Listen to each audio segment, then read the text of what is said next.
Si Jesus mingon sa iyang mga tinunan, "Kung nasilag kaninyo ang kalibutan, hinumdumi, nya ako'y unang gikasilagan niini. Kung kamo iya pa sa kalibutan, higugmaon unta kamo sa kalibutan. Ingon nga iya sa kalibutan. Apan gipili ko kamo gikanining kalibutana, busa nasilag kaninyo ang kalibutan. Hinumdumi ang akong gingon kaninyo, walay ulipon nga labaw sa iyang agalon. Kung gilutos nila ako, lutuson usab kamo nila. Kung tumanon nila ang akong gisulti, tumanon usab nila ang inyong isulti. Apan kining tanan buhaton nila kaninyo tungod kanako. Sanglit wala man sila makaila kaniya nga nagpadala kanako." Ang ebanghelyo sa Ginoo. Please be seated. Magandang araw sa ating lahat. Pasensya na late ako. May blessing kami ngayon, no? Nakatay na yung manok, no? Na late din si Father Darwin sa blessing. So ngayon, ang ganda na ebanghelyo, no? Ang mundo ay nagagalit sa inyo. Bakit galit ang mundo sa mga tunay na disipulo, tunay na apostoles? Dahil sumusunod tayo kay Kristo. Kung wala pang nagagalit sa'yo dahil sa pagsunod mo ni Kristo, pachar-char lang yung pagsunod natin kay Kristo. Amen? Malinaw na malinaw sa Ebanghelyo. Galit yung mundo sa inyo dahil iniibig nyo ako. Ako ang nagpili sa inyo. Sino nagpili sa'yo? Ang Diyos. Hindi ako. Si Kristo yung nagsasabi nito, di ba? Sino ba ang pinakamalayo ngayon? Zamboanga. Wow! Welcome to Bohol. Manila. Wow! Davao. Sa syudad? Sa Kabadbaran. Masbate. Sugbo. Wow. Welcome sa ano? Antipolo, kahapon nandito kayo? Kasama nyo yung kahapon? May aking adlaw. Yesterday meron din from Antipolo, no? Ikaw tayo, taga saan? Naval, Biliran. Nakapunta na ako doon. Ang layo doon. Welcome tayo, ha? Kayo kasama na eh? Wow. Welcome to Bohol, no? Salamat sa at sana po ay hindi kayo na-late kanina. Catechism is very important po. Marami sa pupunta dito ay magmamadali. Kung pupunta kayo dito, huwag kayong magmadali. Dahil yung nagmadali ay hindi na makauwi. Simba ko, kapader, no? Natay picture na eh? Di naman eh. Diri ka nagbalik-balik din ka? Katuhan na ba? Wow. Ikaw na yung gablo? Oo. Kailan pa edad pa ni mo eh? Iti? Kalimot ko ba sa 70 na ron ko? Ha? 70 na ko ron. 70? Kini mo ay imong kauban? Kauban ni taga Daguhoy. 70 na ka? Average. Naka-average na ka na eh. Mura pag 69 lagi. So, pinalaminit niya yung picture namin, no? May follower ako. Sobra ka fanatic. Alam nyo yung picture ko, linagay niya sa altar. And then, yung picture ko, linagay niya sa altar. Kung magkasakit daw siya, kunin niya yung picture, ilagay niya sa niya, sa parte ng katawan niya. No? At kagaling naman ako, Father. No? Ginawa mo kong Diyos-Diyosan, ha? No? Walang kapangyarihan si Father Darwin. Ang kapangyarihan ni Father Darwin, kili-kili power lang. Sana maiwasan yun, ha? Hindi naman maganda yun. No, we are dependent on God, not on the human being, but on God. Amen? Galing ako nag-bless ng bahay ngayon. Ang kanyang asawa ay seaman. Sabi niya sa akin, Father, yung anak kong babae, 4 years old, dito banda, Father, sa kusina namin, natatakot siya. No? Mama! Ano yan? Mama! Takot lagi yung bata niya. At in-advisean ni Ate Jojo, punta kayo dun sa office para makatikais kayo. And after deliverance, after receiving the whole family, the sacraments of Jesus, last April sila pumupunta dito. At tinanong ko ngayon, kumusta na ang bata? Father, simula na napunta kami doon, hindi na siya natatakot sa pagpasok dito sa aming kusina. 4 years old. Wow. No? So, ano yung gusto kong ipaabot sa inyo? When we increase our knowledge, the demon will increase his fear. Ano? When we increase our knowledge, the demon will increase his fear on us. No? And when we increase our conversion, ang pagbabago sa ating sarili, the harassment of the evil spirit will decrease. Meron pa ring harassment, pero will decrease. It will not increase. No? Lahat tayo yung harassment ay kakambalan natin. Yung mga retaliation ay kakambalan natin yon. It is for purification. Para maging matatag ang ating pananampalataya. Amen? Sabi ng nanay, kayo lang nagkausap kami. Tuwang-tuwa po sila. Ang daming rosaryuhan na binili ng kanyang asawa na seaman na binibless ko ngayon, no? Binibless ko yung 2 bahay, no? So, nag-communicate ko sa team na malate kami dahil meron pa kaming blessing and the power of the sacramentals. Tuwang-tuwa yung nanay nagkwento. Dahil, Father, natatakot na din ako. Dahil natatakot yung anak ko. May nakikita siya na hindi namin makikita. So, nandyan po sa page 204, yung closing the psychic ability. Bakit mabukas yung psychic natin? Makakita tayo sa mga espiritu. Mga fallen spirits. Bakit? Tinanong ko sila, buong pamilya, nagpadugo ba kayo bago itayo ang bahay? Father, nagpadugo kami. Kaya pala, ma-open yung psychic natin. No? Lahat ng mga haligi sa aming bahay ay may dugo sa manok. Kaya nga mag-bless ako. Kung magtatawag kayo ng pare and then yung pare walang alam sa deliverance, kayo muna ang mag-break sa seal and consecration. Nandyan yung breaking seal of seal and consecration. When you offer to the spirits, padugo sa puti na manok, padugo sa puti na baboy, at ibuhos natin sa mga haligi, kung nangyari yan sa foundation ng bahay ninyo, ang gawin ninyo, before i-bless sa pari, kayo ang mag-break sa seal and consecration. Ano ba yung consequence niyan? Balik-balik yung pagkasakit ng anak mo, so maubos yung pera mo. So, instead, may savings ka for the future, wala na. Puno ka ng utang, hindi savings. Puno ng utang. No? Pati na yung mga hayupan mo ay piniprenda mo na. Pati na yung lupa mo na prenda na. Pati na yung mga kayamanan mo, yung mga alahas mo na prenda na. No? Kung maprinda pa yung asawa mo, pwede. No? Pero hindi pwede. No? Di ba?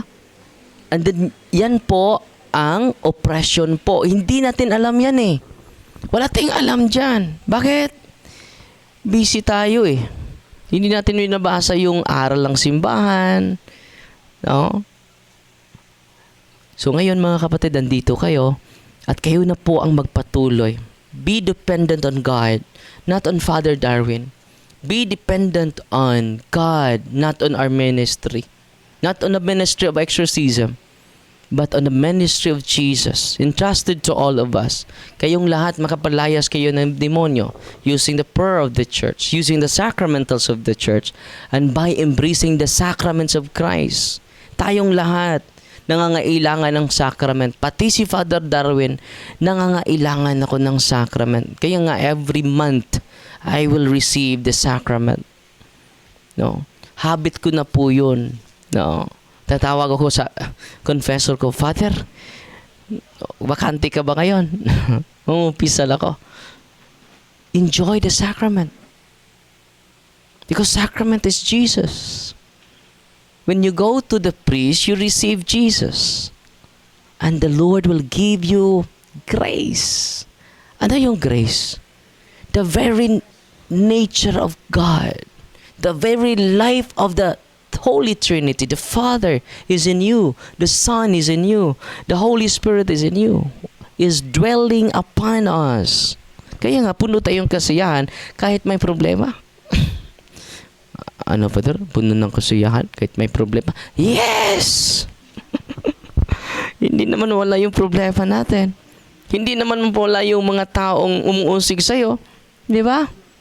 But you love them. You forgive them. You pray for them. You bless for them. Yan ang buhay ng tunay na disipulo. Hindi napapagod sa pag-express ng kanyang pag-ibig. Amen? At meron akong naalala while listening sa karanasan nung di-bless ko ngayon, may parokyano ako sa Loon. Ang anak niya, mga 2 years old, laging naglalaro at meron siyang imaginary friends.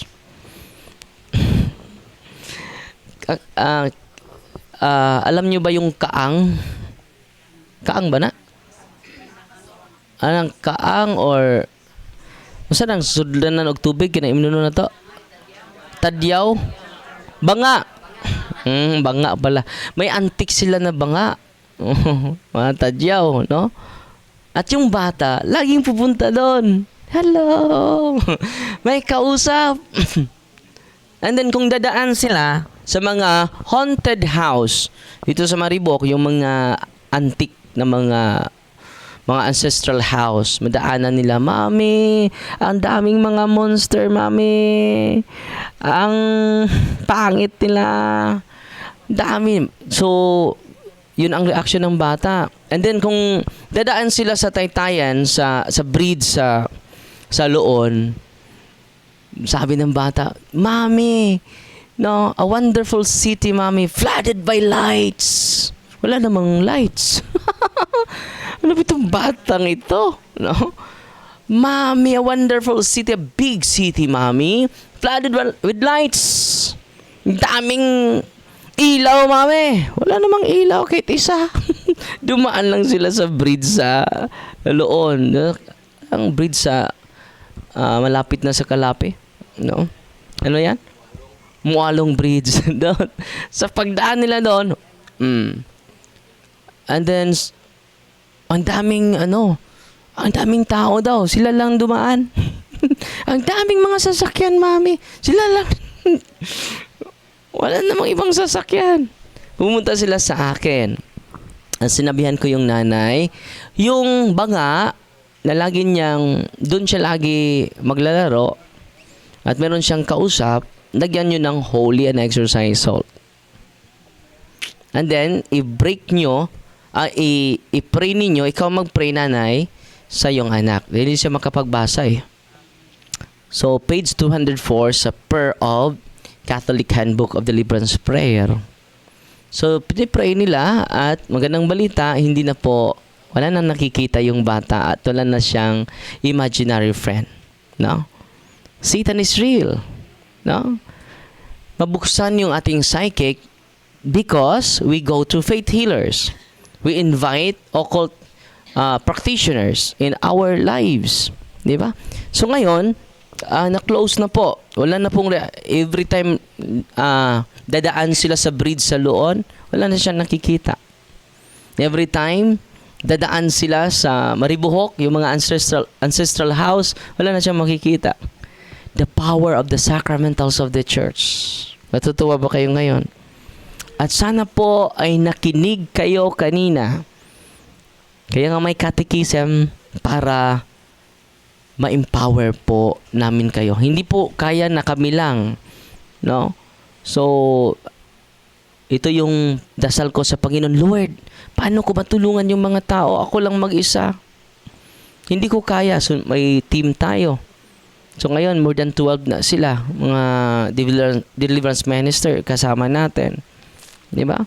Tulungan mo po ako, Panginoon. Hindi ko kaya, ako lang. So the enlightenment of God received by discernment. So ngayon, nag-empower tayo. At hindi ko naman plano na magsagawa ng center eh. Ang hiniling ko lang sa Diyos, meron akong maliit na room, andun ako magsagawa ng catechism ko sa mga bibisita sa office natin. Pero dalawang bahay ang piniprepare sa Panginoon, no? Doon lang kami, itong isang bahay, ito talaga yung inuupahan natin. So yan sa baba, malaki yan, maka-accommodate yan na 20 person, itong nasa ibaba. Pero lumampas kayo eh. Umabot ng 30, umabot ng 50. Kayo ngayon, umaabot na more than 100. No? Last day, almost 300. Ang dami. So ngayon, ang Diyos ay nagbigay sa atin ng 1.2 hectare. At ongoing po yung construction natin.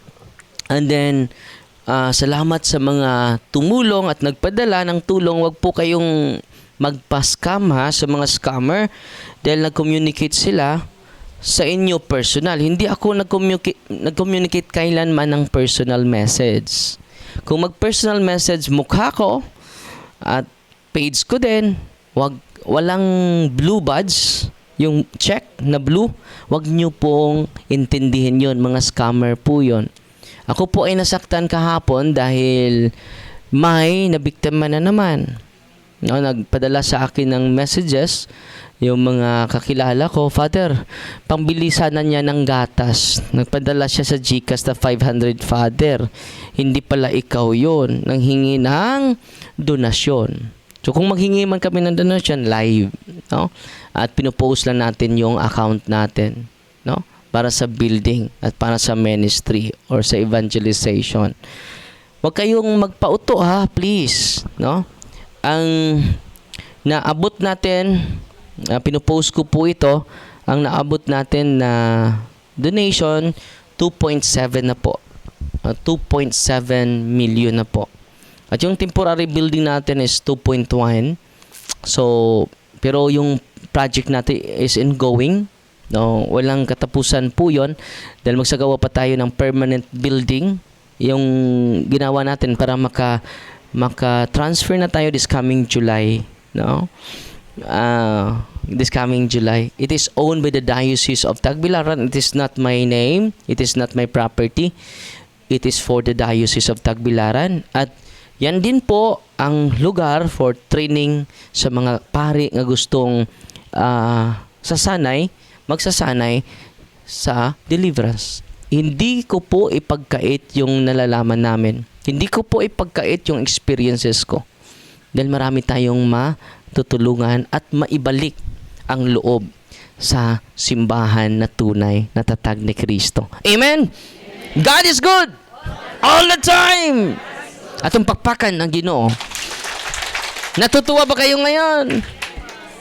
I'm here because you're here, because we are here, because God's here. God's here, that's why you are here, that's why we are here, that's why I am here. Why I'm here? Why are we here?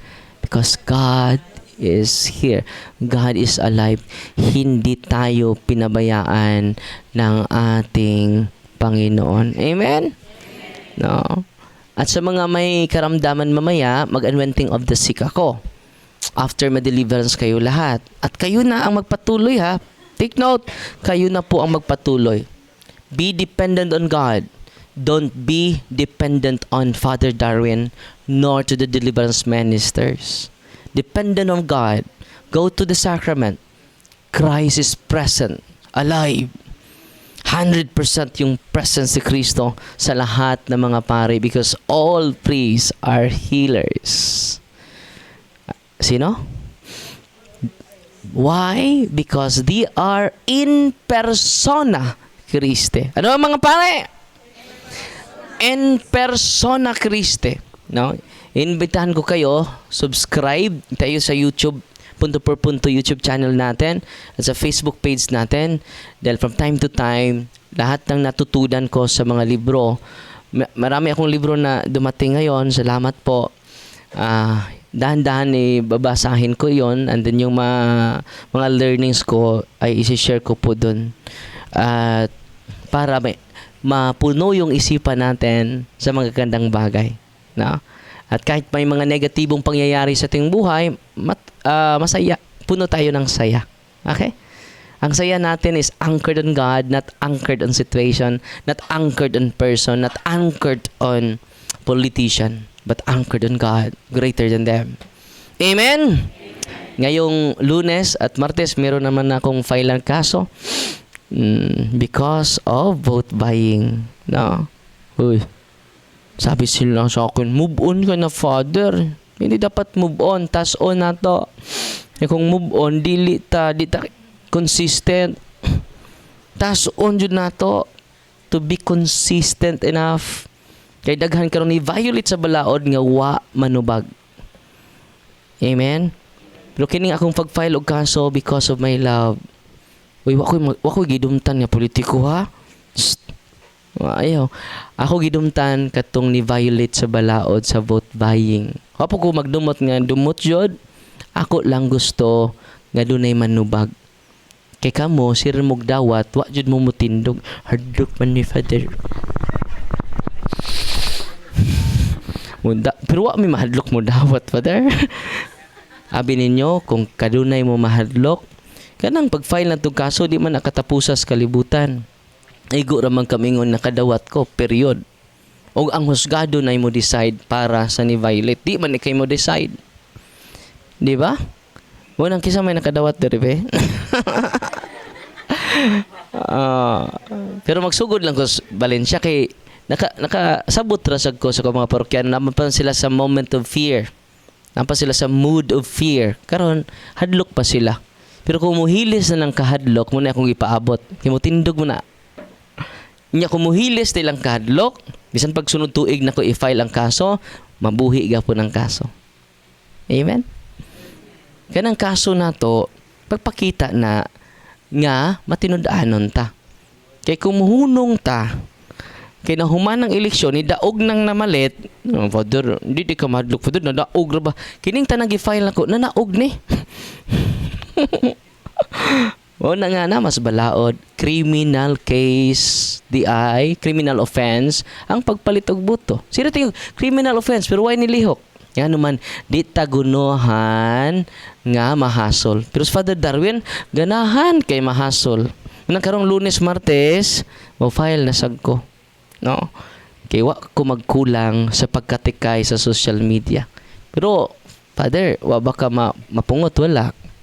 Akong kasing-kasing puno, Diyos gugma. Ako nang gibuhat, kaya kung maghiusa ta, dili lang 3,050 ang deserve ni mo madawat. Kaya ba mo, sa Pasig, libre ng education sa tanang mga bata. Sana all, no? Unya sa may nindot, katurang usang adlaw nga 3,500. Dito nindot, usara to ka adlaw nga celebration. Amen. Ya, usa sa akong pangayo jud target karon pohon, libre na tag hospitalization, pobre og dato kay kitang tanan nagtax. Amen. Muna itong pangayoon sa gobyerno karon. Luoy kay ka. Tanawa, inig-abot mo dito, muna pa kang mamatay sa imong baryo nun. Tinuon dili. Tagsara man ka masakit, pero kada adlaw ta naghatag og tax sa gobyerno, kanang tanang items imong gipampalit 1,000 pananglitan 120. It's 1,000 nga atong gispend. 120 pesos ang ato, pila man na. Sige tagpalit og bugas, sige tagpalit og asin, apil na 12% IVAT. Munang di bitaw na sila mga naok. Uy. Okay, it's more fun in the Philippines. Kinsa man ang nagpahimo sa kadato sa Pilipinas, pipilan lang kabulsa. Wa mapahimusli, tanawa atong preamble. Ang preamble nato to establish a humane society, just society. Asa may humane, ana? Inhumane naman na. Inhuman. Dili tawhanon ang nahitabo na to. Dako na kay tag-utang ron. Nagpakabuta pa ka hangtod karon. Uy, di ta mangaway ha. Uy, paminaw mo basig mangaway na pud mo sa Facebook. Ayaw. No. Mo padayon tas paghigugma. Unsa to nagpailis paghigugma? Mubuhat unsay sakto, mubuhat unsay husto. Ya kanus aman ta mubuhat sa tay sakto. Sir matagdawat basuko patag ugumon sa leader. Ti ang leader nakapalit og bao-bao. Nagtanaw-tanaw na dito giugom sa leader. Tinoo dili. Gone are the days. Nanatay model karon si Vico Soto. Ni daog tungod sa nindot nga plataporma dili tungod sa kwarto. To pagpakan si Vico Soto. Ug mausa na kung magtinabangay ta. Kay ba mo ang against vote buying, dili siya massive. Kinahanglan lang upat or duha mo testify nga gipalit siya, mo success na ang vote buying. Mo ning ako ning gihimo kung mo success man kog dili ani, well and good. Basta daw na ko'y gihimo, no? Kung mo failed pa ko ani, dubli pang kadasig, dubli pang education sa mga tao. Kaya naman dubli ang abundance. Di na mo moadtos gawas kay nindot kayong Pilipinas. Dili pa, it's more fun in the Philippines. Dili. Ang it's more pan noon, no? It's more pan, dili fun. Naghantag Julius, no? Big shop, it's more fun in the Philippines. Dili fun diri sa Pilipinas. Oy, luoy kayo ang mga tao. Kinaluoyan. Kung di ta mabukaan ni mo na nga naarapod nato ang cycle of corruption tungod rapod nato. Kay di ta mobutar kung dili dagko ato madawat tinuod na, o kung di ta makabantay ana mo nang padayon pa jud ko katikay santod karon. Pasensya na mo kay si Father Darwin di jud mo hunong. Ano man puno kos paghigugma sa katawhan sa Dios. Ako giinan ang taga Valencia, dili nako iula ko dugo sa lila. Kita pa man ko dire. Oh, dili nako iula ko dugo sa Garcia. No, para ra jud sa Valencia. Wa ko'y gidumtan nga politiko. Wa ko'y gidumtan nga kandidato. Kay giampo ganin ako sila. O panalinginan ako sila tanan. No. Kaya nga naman, I am following Christ, not human being. Amen? Trupod mo, nanawat lagi mo. No. Wa, ayo di mata. Manang pag-usab na ta ha. Sunod eleksyon ha, bantay mo. Nya, kung na taga Valencia dire nakadawat, nako kay ay mo kag-uligo ra mo mingon nakadawat ra jud ko. Maro na. Igon mo patyon. Hunahuna pud mo patyon ka ui ninyo. Kamo na lay patyon. Si Father Darwin may patyon kay kumplinan. Ikaw may witness ra. No? Si Father Darwin andam na pud ni patyon. Ay mo kag-ul, ay mo kadlok mamatay. Kadlok mo nga di mo mamatay. Tiyaw maabot kag 200. No, magduwa-duwa nang kasi mong kaugalingong tae. Bitaw. So, I hope you will increase your love, no? And by increasing our love every day, we are authentically happy. Full of joy despite of our illnesses. Full of compassion despite of persecution. Do not lose hope because God is with us. God is Emmanuel. Amen? I'm here because you're here, because we are here, because God's here. God's here, that's why you are here, that's why we are here, that's why I am here. Amen! Atong pakpakan ng Ginoo.